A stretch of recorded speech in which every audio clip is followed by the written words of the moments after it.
I still feel like that there's a lot of life left in the King James for people that will give it a chance. With it being the most poetic, the most recognized, especially when read aloud, the fact that it was to be read in churches, it's designed specifically for public reading. I really wanted, just like Nicodemus in John 3, I wanted the KJV to be born again with this Reader's Edition Bible. So this is a project that's actually almost 3 years in the making now. We wanted to also make something that didn't change the text. We felt that there was a need for a new King James Bible, making something that's not only visually stunning, that stands apart, but a very simple system. That's where the sacred syntax comes into play, that system, because it's just simply highlighting the unique features. You've got your Old Testament and New Testament quotes. Of course, there are decorative items like drop capital letters, so it's visually inviting. But it's ultimately about getting people to just sit and read and meditate in the Word, not chase cross-references, not read opinion or commentary at the bottom of the page, just focus on the reading. I believe we truly have an all-star team. The process of working together globally, it's been fantastic. It's been a ton of collaboration, a lot of back and forth. I've always felt that the King James was the most poetic translation, but it doesn't look poetic on the page. It has the least poetic layout.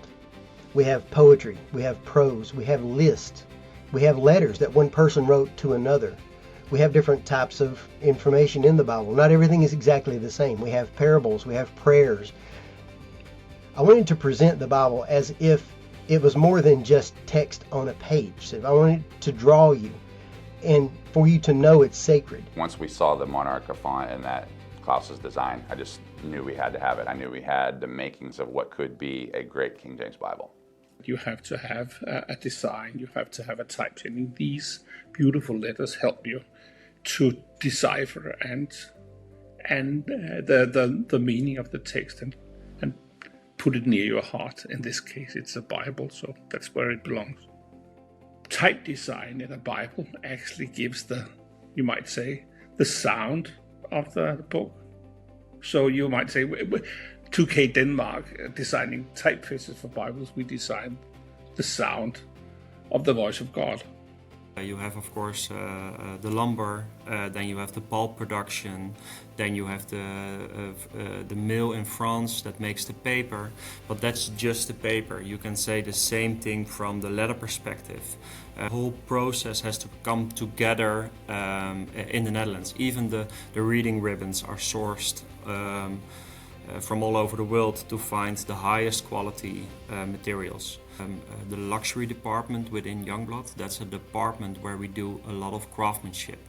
Reading ribbons has to be put in by hand, have to turn in a certain degree.